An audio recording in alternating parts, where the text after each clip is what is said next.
profit sharing will unite what the business owner thinks and cares about to your employees. Will convert them to a team member that thinks and cares about the same thing. And that's where I have people come into my office with an idea that is an amazing idea, and the only thing I'm jealous about is it wasn't mine.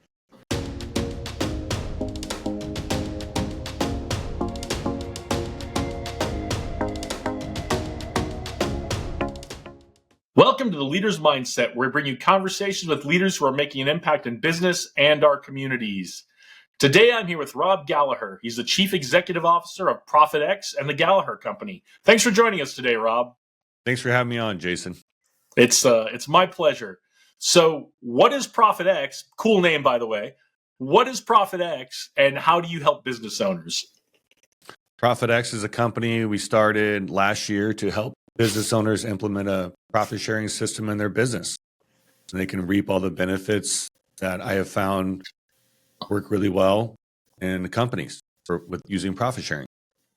Yeah, and you've been doing profit sharing for pretty close to a decade now, maybe a little more. Yeah, about 11 years. So there's a lot of lessons you've got for everyone there. I know you've got a book on it, which we'll tell everybody about later. But so we'll get to the profit sharing stuff in a bit. But you also have a number of ventures other than ProfitX. So what are they, and how did they lead to what you're doing now? Well, I started in the construction industry back in 2010. And then I have a plumbing company now, a car wash, HVAC, and restoration.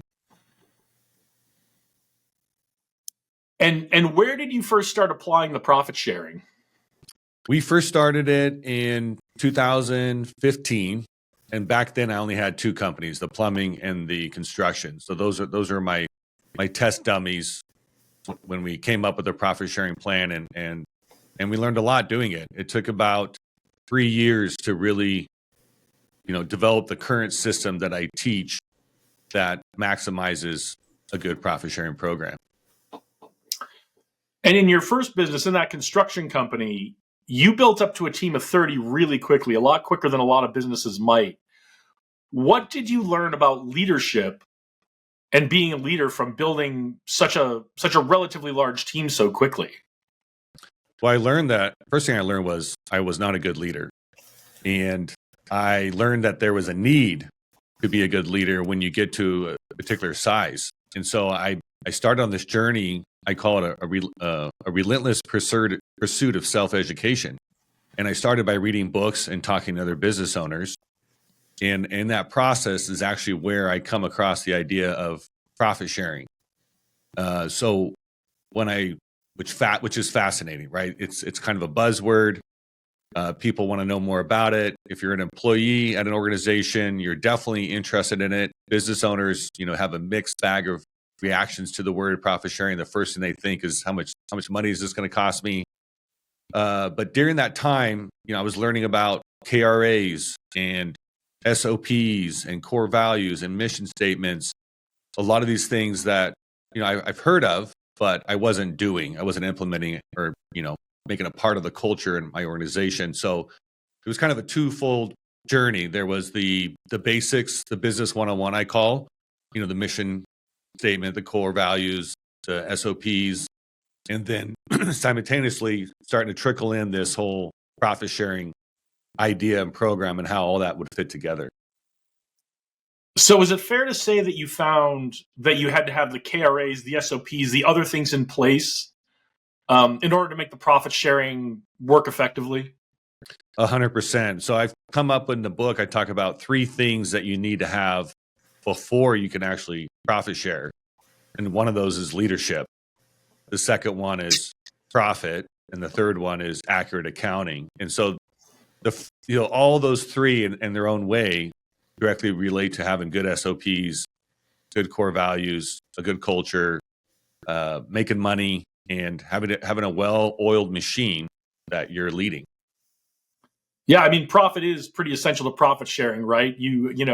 Getting 2% of nothing is still nothing, right? If you're an exactly, employee, and you'd be surprised how many business owners come to me. I want to do profit sharing because they think it's going to fix some other issues that they have in their business. And I'm like, okay, well, so we start with your financials, right? Because this is profit sharing is a real thing. It's a nuts and bolts thing. It's not a up in the clouds idea or this promise or this lofty idealism that business owners think are going to fix a broken operation. And then I'll get the P&Ls and they're not making money.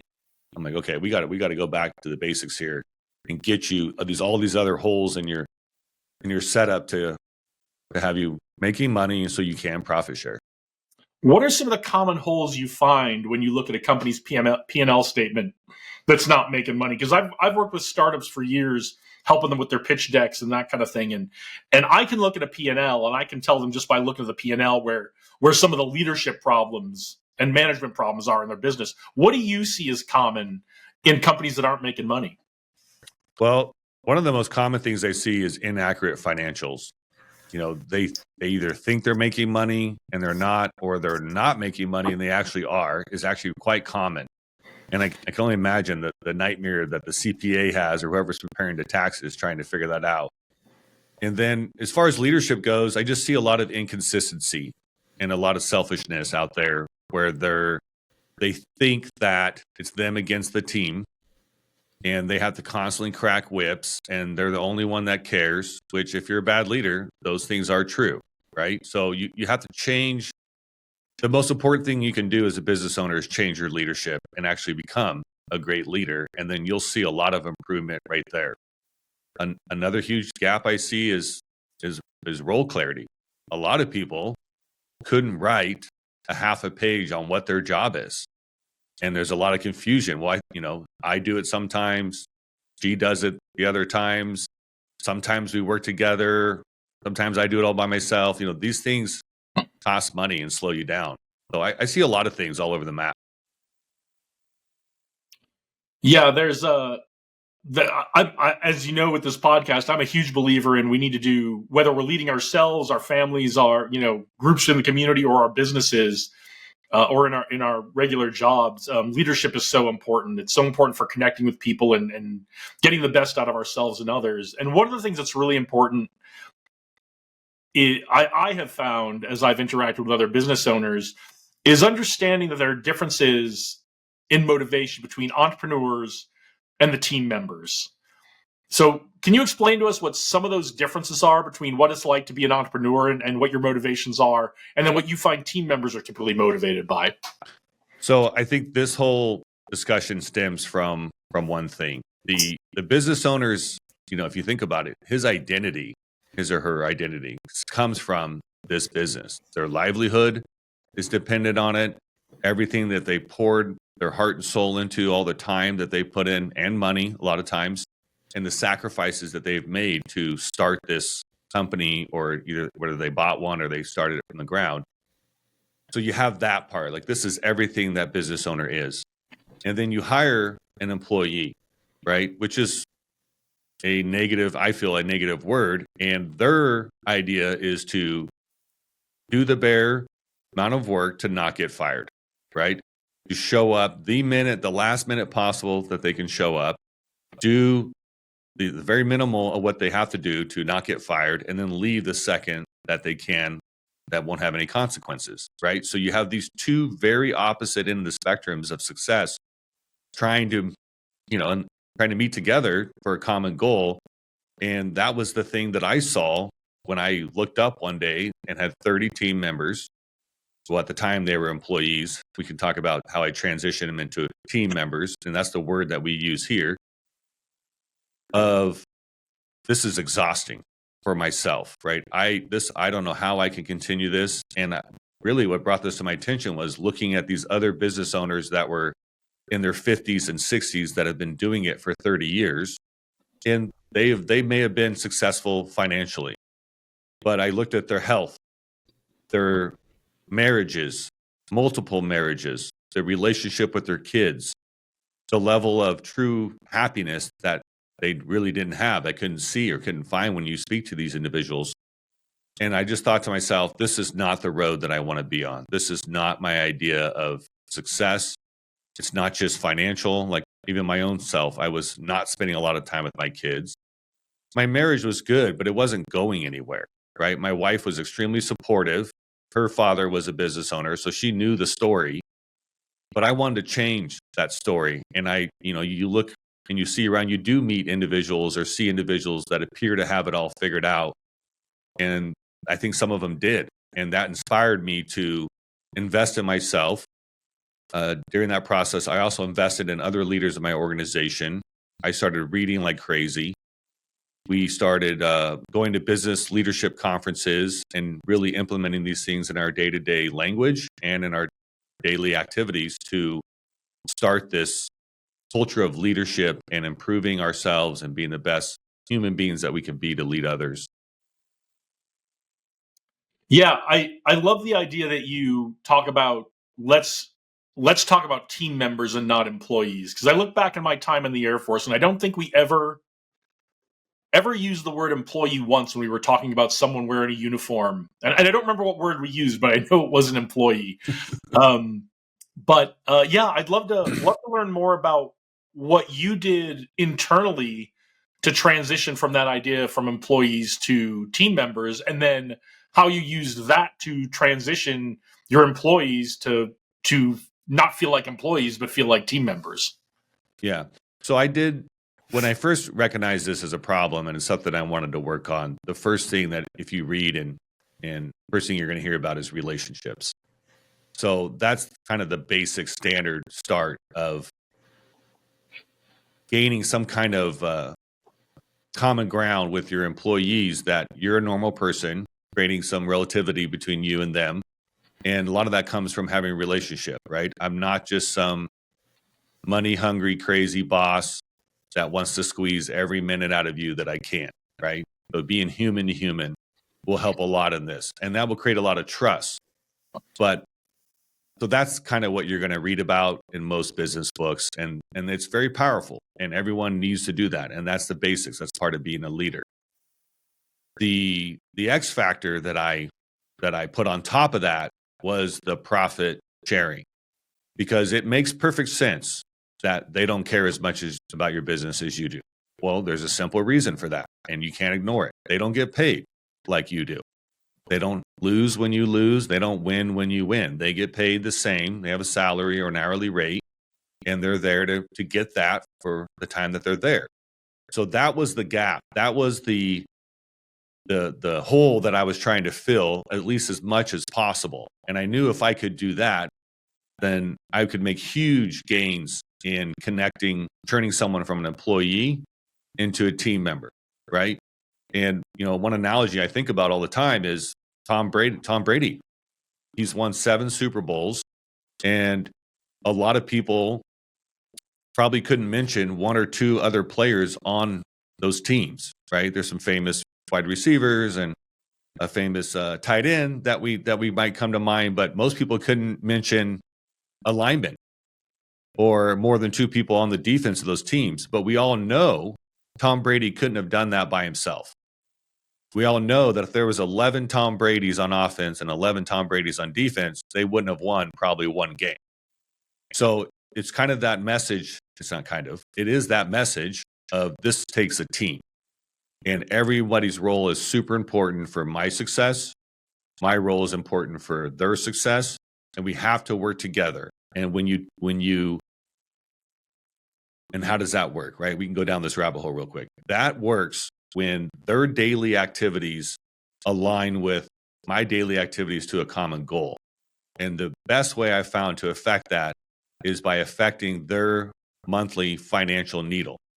Everybody in America and probably across the world, although I haven't looked it up in every country, their bills are monthly. Their rent, their cell phone, their grocery budgets are all monthly. Nobody walks around and talks about their landscaping costs on a semi-annual basis, right? Everything is, how much does the landscaping cost me a month? How much do groceries cost me a month? And we're not affecting that gas tank to get people to think every day about what they got to do to affect that monthly financial needle. And that's where the magic really happens. Something happens that month and money funds get tight.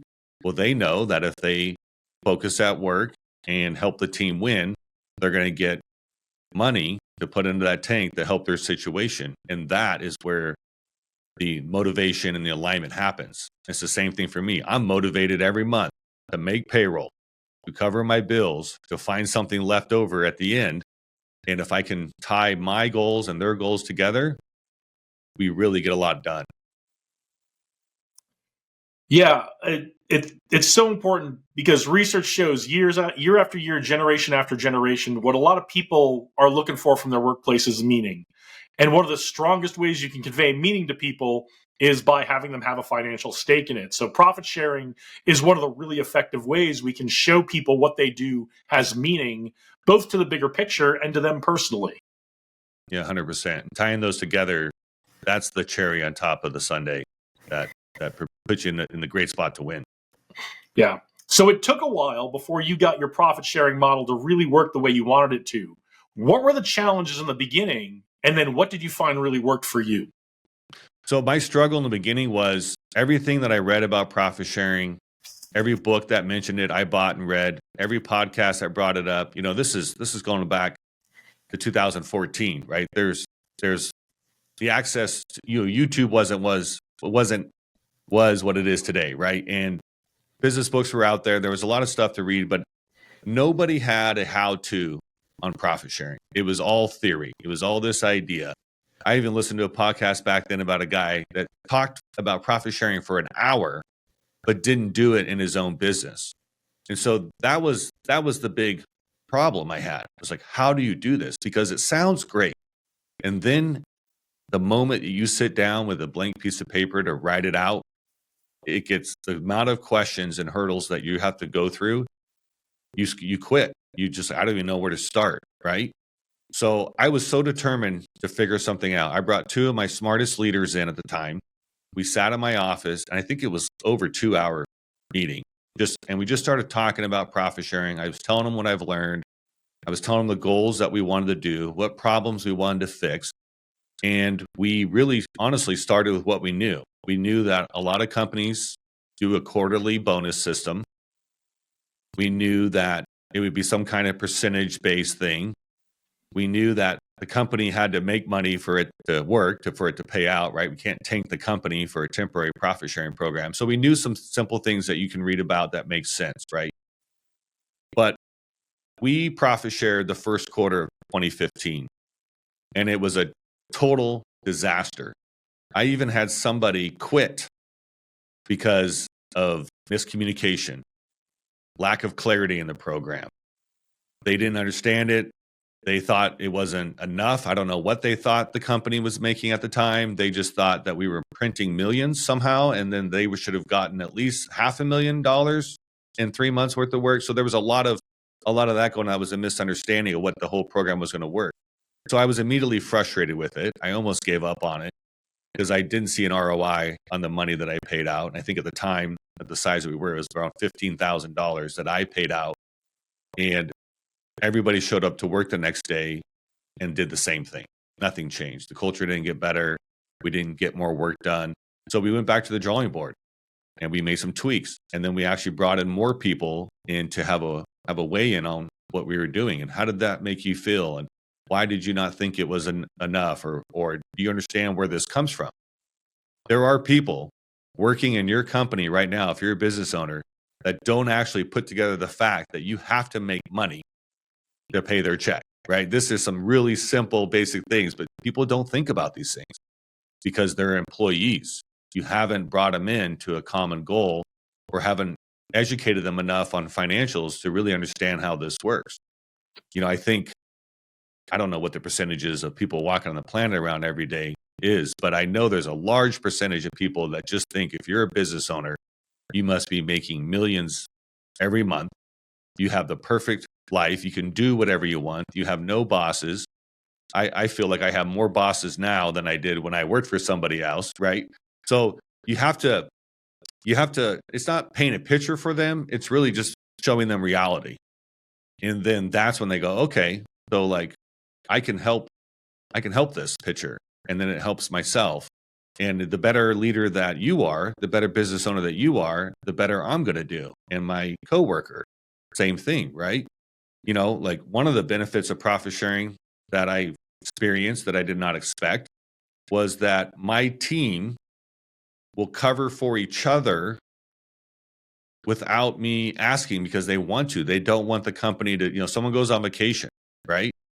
They will pick up amongst themselves without any direction. Okay, so what do we got to do while he's gone for the week, right?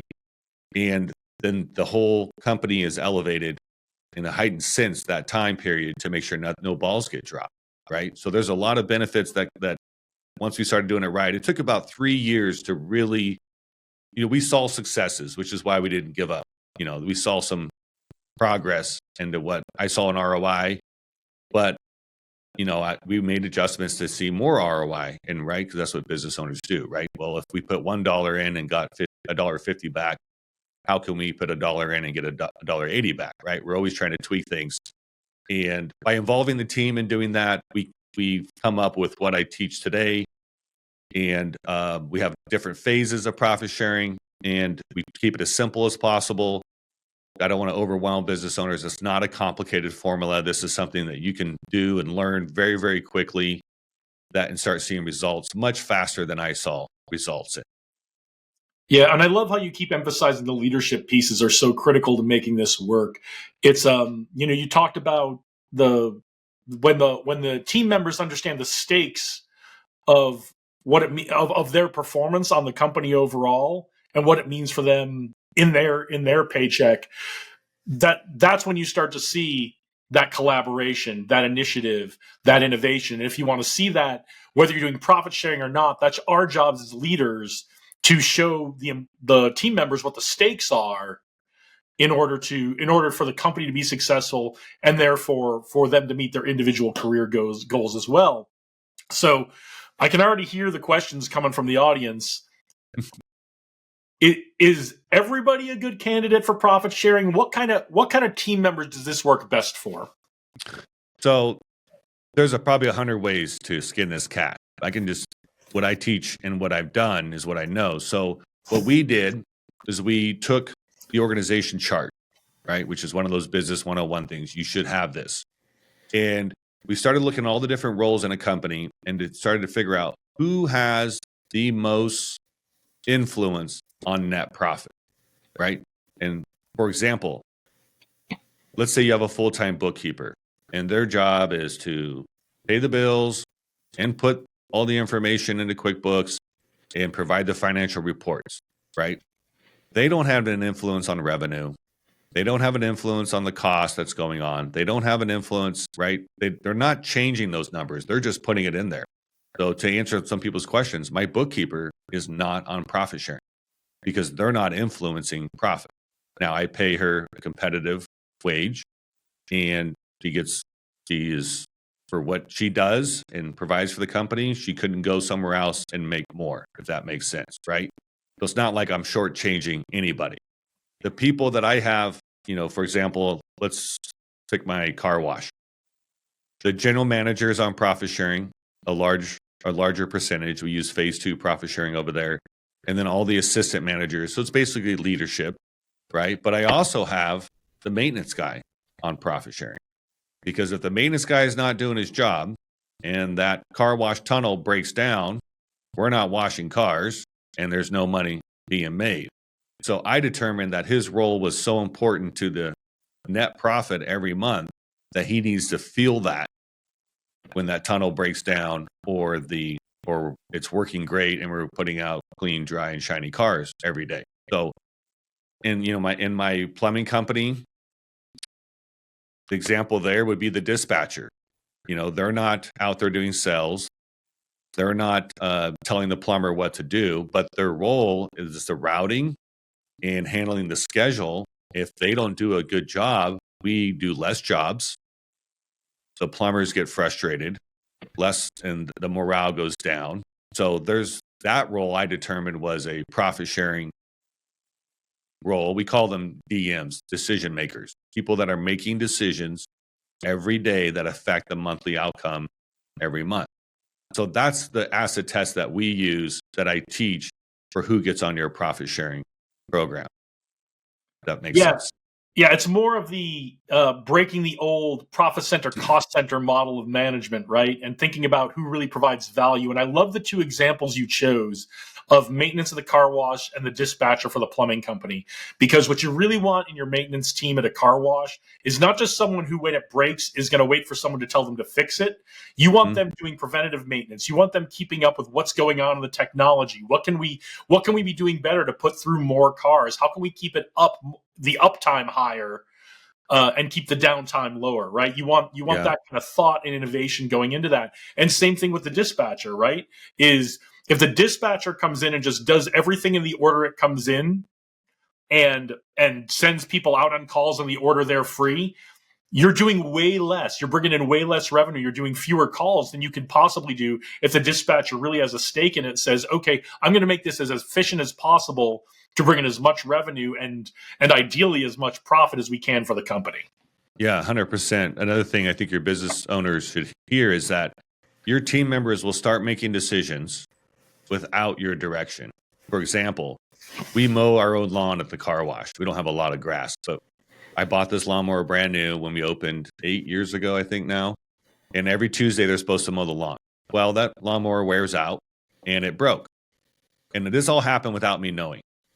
The maintenance guy was like, okay, a new lawnmower is $300. He knows that that's cost going on the P&L. That's going to lower his profit sharing check that month. You know, we're talking a couple, I don't know, for his stuff. I haven't done the math, $5-10. And then there's his 5 coworkers that would also lower their profit sharing check that month. So he got on YouTube, ordered a carburetor kit for $12 on Amazon, rebuilt the carburetor, and that lawnmower 2 years later is still mowing that lawn. Instead of just buying a new one and making his life a little bit easier, he spent 40 minutes fixing it and saved and improved their profit sharing checks that month. So that's a little dollar amount example, but this stuff is happening in the tens of $1,000s a month in my organizations where people are looking at our insurance policies and spending a lot of time with our broker to where can we cut some costs. People are going the extra mile when they do sales calls. When they stop by one property that was on their plan that day, walk across the street and stop at that property too. They're doing things. Another thing I saw that I didn't plan on was in the construction industry, we drive into job sites all the time. There's a lot of windshield time. What I saw them, instead of listening to music in the car, they were listening to leadership podcasts and sales podcasts to improve themselves so that when they went to work every day, they were the best version they could be.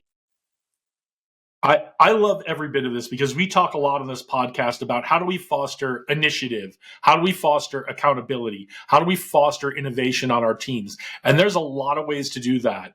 But for the right business, with the right leadership, the right attitude, profit sharing can be a really effective tool to build that on the team, it sounds like. Yeah, 100%. And I wouldn't be here today if I didn't see the results and see what my business has done from 2015. Well, so let's go back to 2018 because that's when I feel like we really had it all the kinks worked out.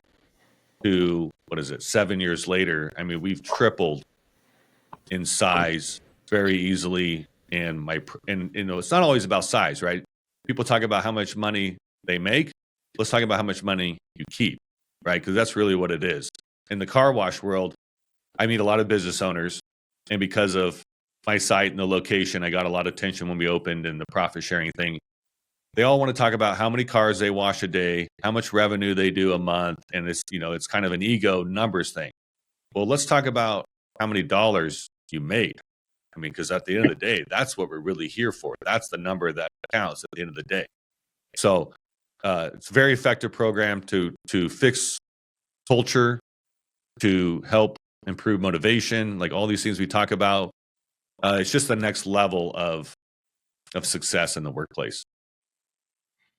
I love it. Now, I can see a lot of our entrepreneurs in the audience. Their wheels are turning in their head right now, and they're thinking, "I want to do this, but I really want to set a high bar for my people." And they set a lot of times entrepreneurs set really high criteria for their team to achieve profit sharing. Why is that a bad idea, even though it sounds smart up front? It's the worst idea that they can have. because you're going to set your program up to fail before it even gets going. And I teach this in the program is you set the bar. Okay, we get in the weeds a little bit. Let's say you're a business owner and you print out 12 months of your P&L and your accounting's accurate. You're a good leader. You got 10 people on your team doing whatever you're doing. Maybe you're washing windows. And I think a lot of business owners worry about the up and downs, the seasonal businesses, right? And that's always a thing that pops up. We could talk about that later. But to answer your question, you're going to have your average income throughout 12 months, right? And let's say for this window washing company, it's $20,000 net profit over a month. Some months are 40, some months are 0. Okay. You're going to take your average, and that's going to be your threshold. Then you say, okay, out of these 10 people, there's 4 of them that make this company run, that make it happen, right? You got the leader, you got maybe a general manager, your dispatcher, your superintendent, and whoever else. Say there's 4 people. I teach that you start profit sharing out at $1,000. It has to be $1,000. One of the mistakes I made, and one of the 10 rules, if you buy the book or buy the program, you're going to learn, is that it has to be substantial enough to change their monthly needle. Nobody works harder all month long for $250, if that makes sense. They'll never turn it back. They might have a nice dinner with the spouse, but it's not changing their life. $1,000 is a 4-digit number that actually makes a difference in someone's monthly budget. So then you take your 4 people, your $1,000 minimal profit sharing, that's $4,000, and you add that to your average net profit. So now your threshold's $24,000. And then every month that you make more than $24,000, you pay out the profit sharing because just the $1,000. And people are like, well, okay, well, some months I don't make that, right? And so we're not going to be profit sharing. Those things get communicated to your team. And then you should you don't have to show them your P&L, but you can break down some percentages. Well, our revenue was, 13% low. We had to buy a new power washer for say, so our cost kind of went up this month, and that put us out of the threshold for that month. But when you involve the team on these discussions, I'm trying to shorten up this conversation for you. No need to shorten it up. But I'm trying to get to the point here. They will start to think, maybe we could have fixed the power washer, right? That mind shift changes from an employee like, well, boss, it's not working today. What do you want me to do? Right? I'm going to wait here for you to make a decision, or I can start checking the oil on this thing and maybe rebuild the pump or do things to get this company going, get this job going, get this day of revenue working so that we can do the best we can to make profit sharing. Now, another thing that I didn't expect to happen when I put profit sharing is your lows, business owners that are listening, listen to this. Your lows are less low because your team members cares about not digging holes throughout the year. And your highs, your goods for the seasonal businesses listening, which I think most businesses are seasonal, are even higher, right? So let's say if you did your P&Ls, came up with your profit sharing threshold, and you're like, all right, we would make profit sharing 8 months out of the year. I could almost guarantee you, if you do this correctly, you're going to hit it the next year 10 times.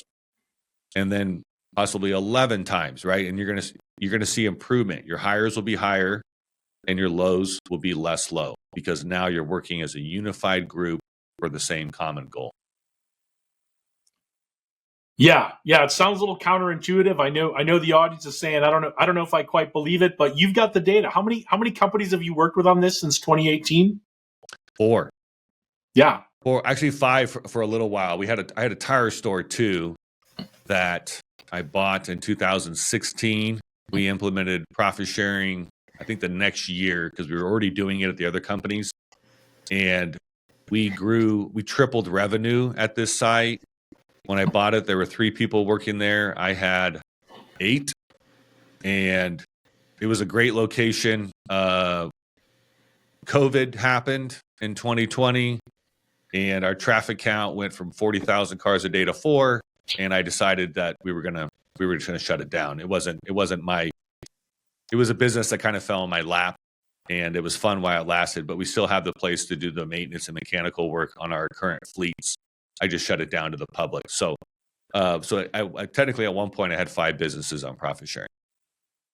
That's excellent. I love the transparency aspect. I love the idea of the decisions we make. Here's how it affects the bottom line. Are you fully transparent with your P&L to your team members, or is it like you talked about? I kind of share information. Yeah. So there's on our current profit sharing program, I think there's 27 people on it. About 10 of those have full access to the P&L, and because, well, for one, they help prepare them. Right. There's leaders out there that are double checking numbers. I'm not doing all this myself. The other 20-ish people on the profit sharing program will see percentages. They'll see the revenue numbers. They'll see the gross profit percentages. So we just share enough they could get a full picture of what's going on. And I have a whole reason for this too. And we can get into that real quick. Like, for example, my superintendent on the construction industry, in my construction business, he will need some training to understand the P&L, if that makes sense, right? Because it gets complicated. I mean, we haven't even talked about balance sheets and taxes, depreciation. And let's not talk about balance sheets. Right? Yeah. It's not my favorite topic, but like, it takes a level of understanding to really look at a P&L. Most people go to the bottom line. They see a number there. They go, "Oh man, Rob's putting that in his pocket, right? And walking out the door. This is crazy. I need a raise, right? Or I need more profit sharing." So we try to balance that.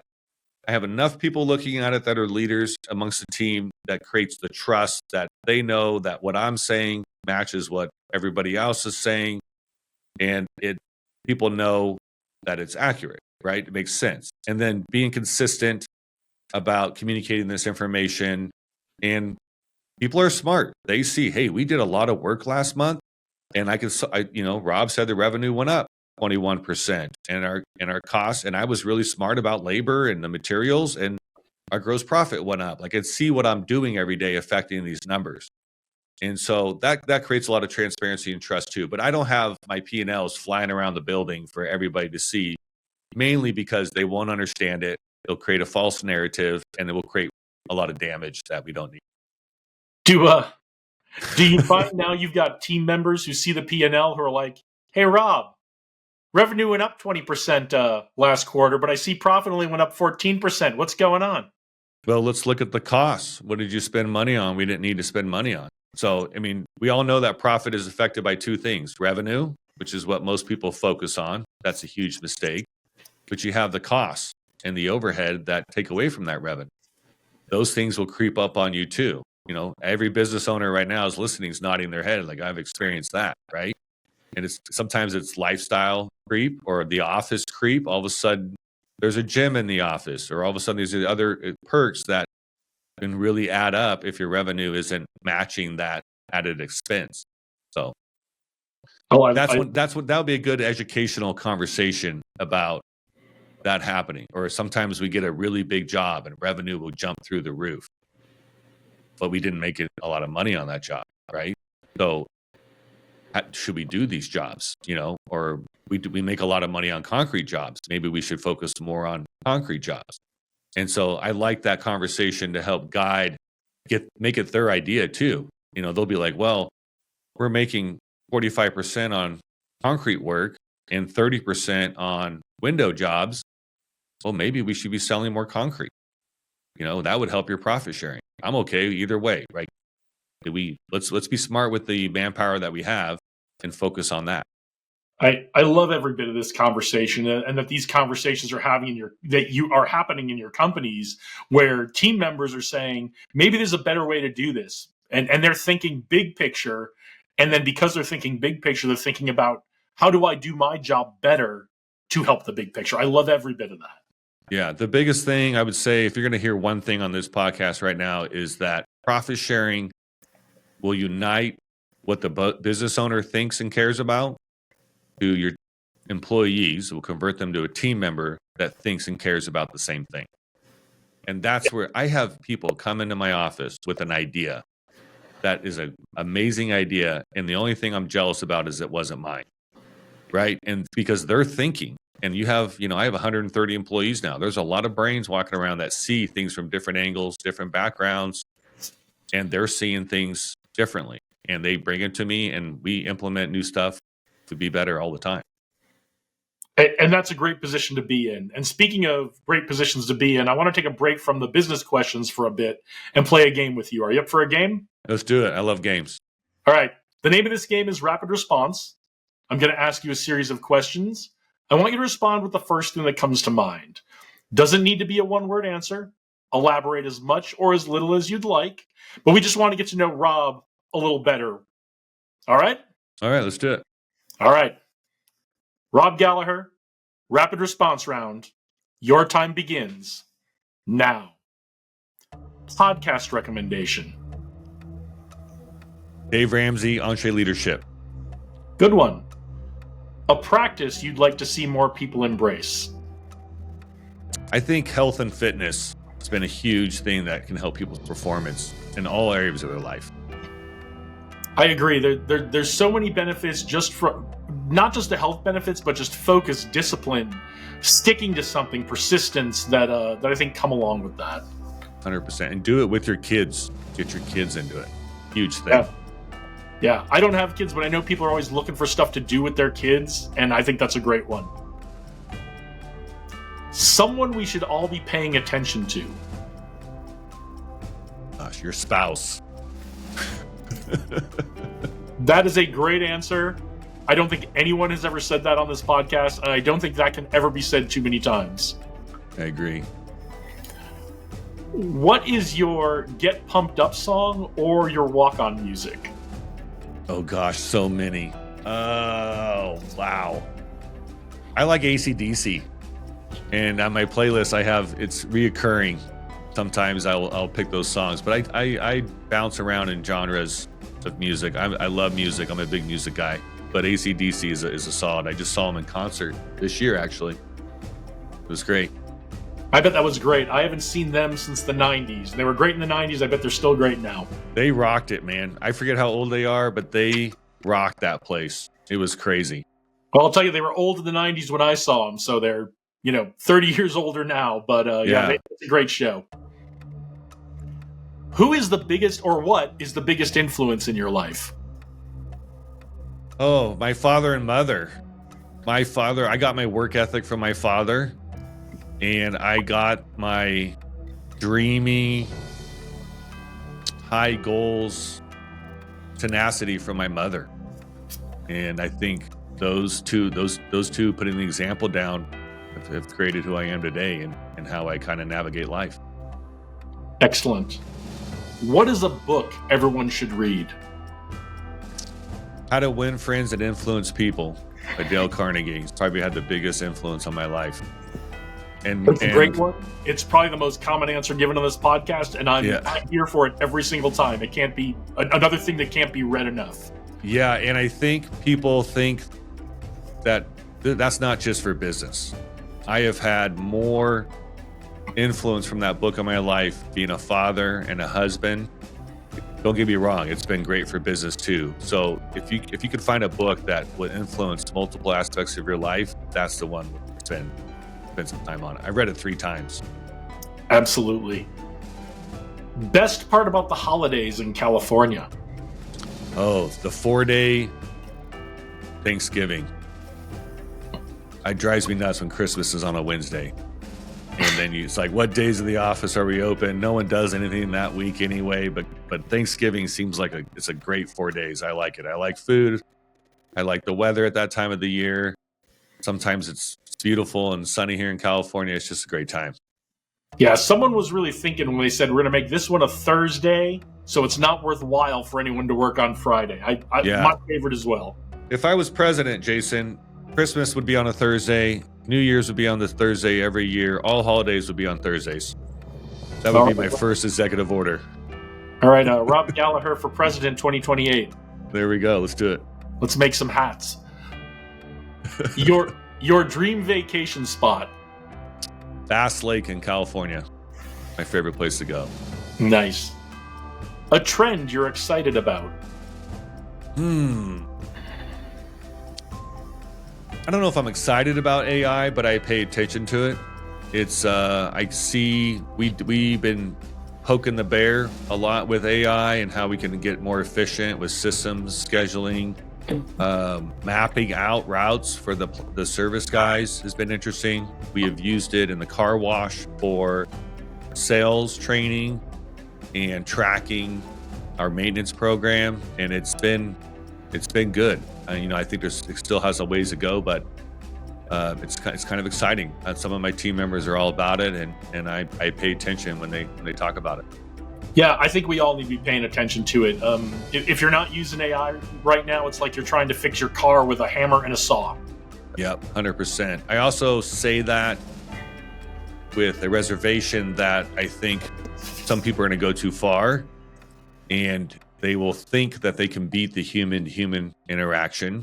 I've actually already, just this year, last 6 months, I've seen some of that mistakes being made here, and we have to remember that is still the number one way for customer service and repeat business.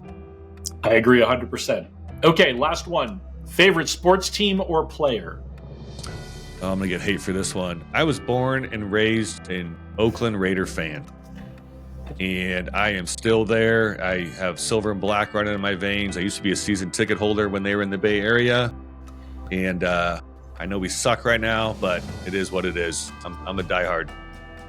Well, we love having them here in Vegas. We love when you guys all come to visit to see the games, and the owners and the GM, I think, are committed to building a good team. So yeah, I'm excited we have Tom Brady now. I never thought I'd say that as a Raider fan. Yeah, and he is in a lot of little ways, he's making some changes in the culture over there. Yeah, I agree. We'll see. Time will tell. All right. Well, thanks for playing our game. It was nice to get to know you a little bit, that the profit sharing questions might not have told us about you. In the past, you've talked about how it's lonely at the top as an entrepreneur. What is that like? And how did profit sharing help with that?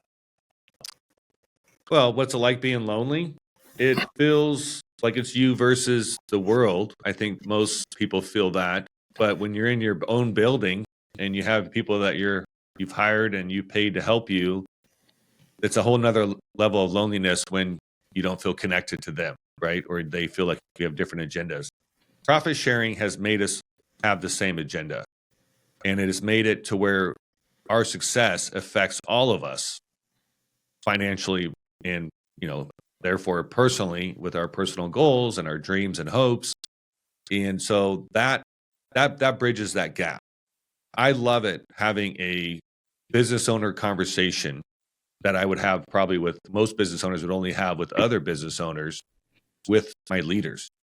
And even some people that aren't leaders yet, we'll talk about taxes. We'll talk about, when we buy a vehicle, what does that do to depreciation and appreciation on the balance sheet? And so that feels connected. That feels like you're together.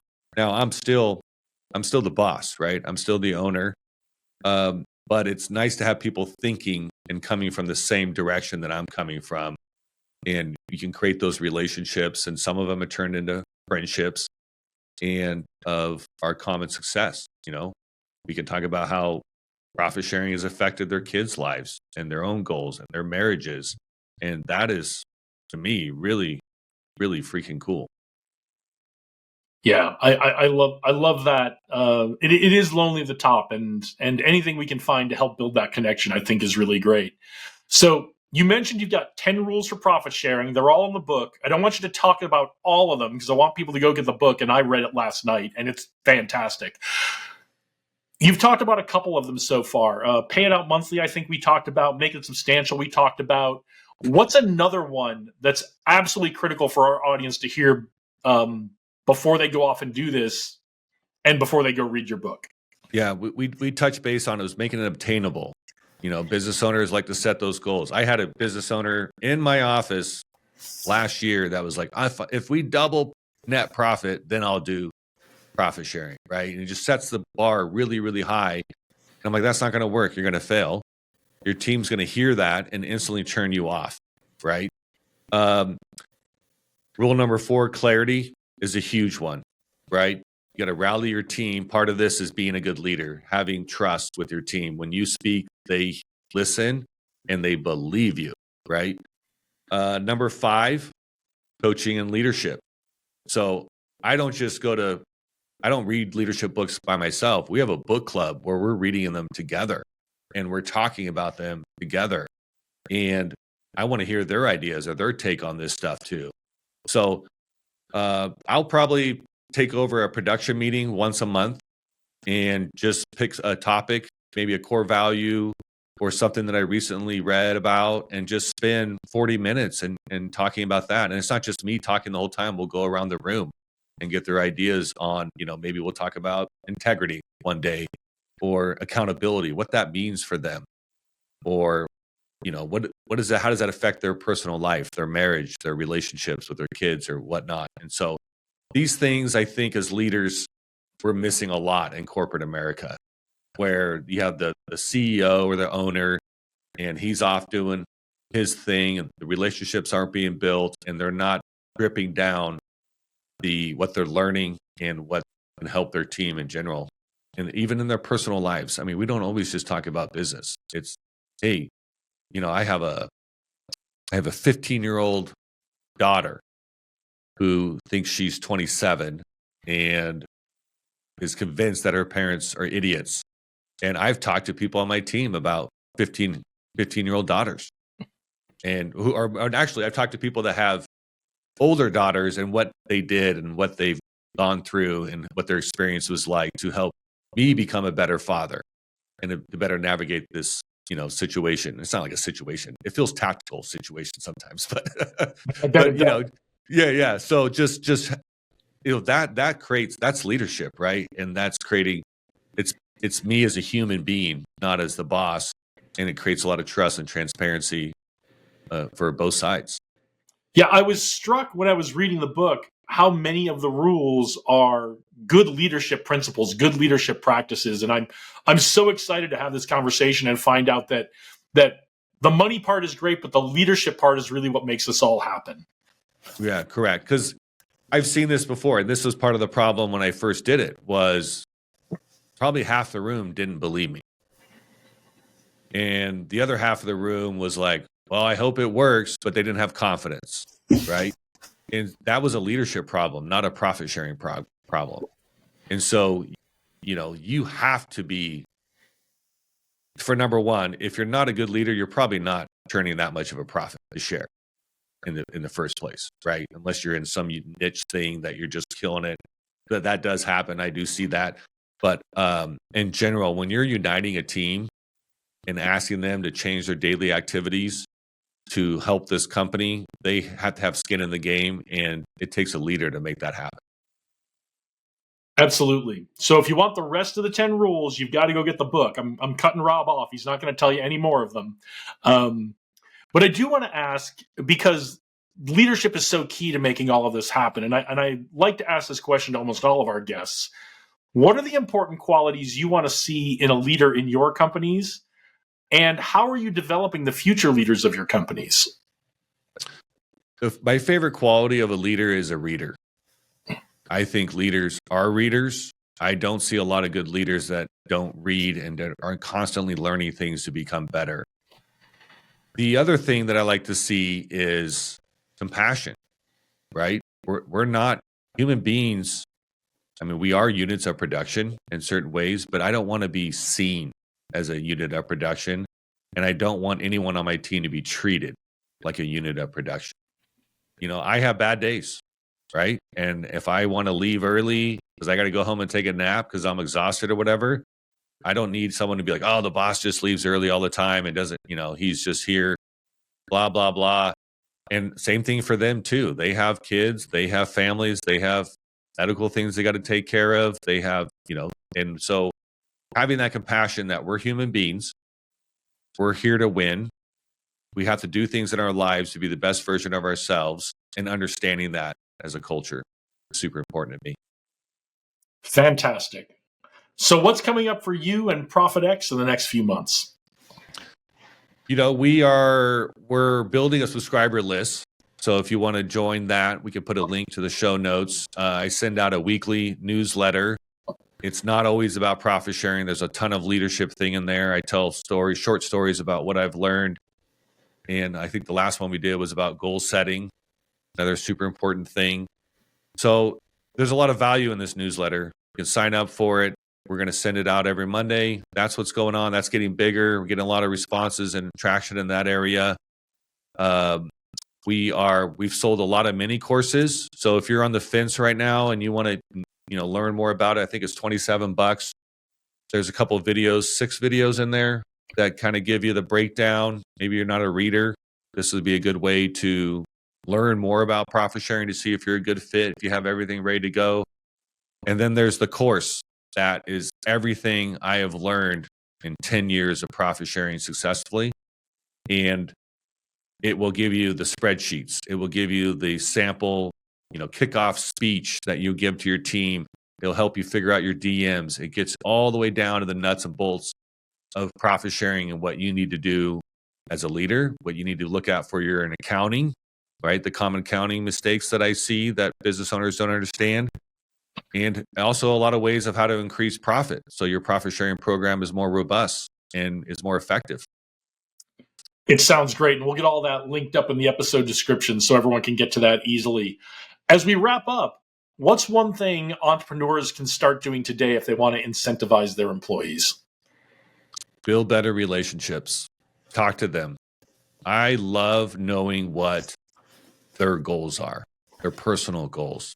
And I think I've had a lot of success, and I think this is missing in corporate America, of the leaders helping their people reach their goals and providing tools and knowledge for them to get closer to their goals every day. I love it. Rob, this has been so great. I want to thank you for joining us today. Tell everyone one more time where they can find you so they can also thank you for being on the show. Yeah. Find me on Facebook and Instagram, Rob Gallaher. I got a blue check mark on my name. And then go to profitx.co, the website, and read more about profit sharing. And we got testimonials on there and some links to the products that we provide. And I hope you look into it. And I hope that you'll see that this is a great fit for your business and that we can work together. Well, folks, I'm going to do more than hope you look into it. I'm going to tell you, go look into it. I think it's going to be helpful to you whether you adopt profit sharing or not. I think you're going to find some really great nuggets on how to build your companies. And even if you're not an entrepreneur, I think there's some really great advice in here for leaders in corporate, for leaders who are working in government and military and that kind of stuff. And that's why we do this podcast, because we want to get these lessons from great folks like Rob who have something very specific they've done, but apply really broadly. So Rob, thank you again for being here today. I want to thank all of you for watching and listening. If you found this conversation valuable, go ahead and share it with someone who can use it. Leave a comment. Don't forget to subscribe. And if you're on a podcast platform where you can leave us a review, we'd love it if you'd leave a 5-star review. It helps us grow the podcast, build the audience, and get these great conversations with people like Rob out to more people. So thank you for joining us. We've got a lot more coming your way. Go out there, do great things today. Onward and upward.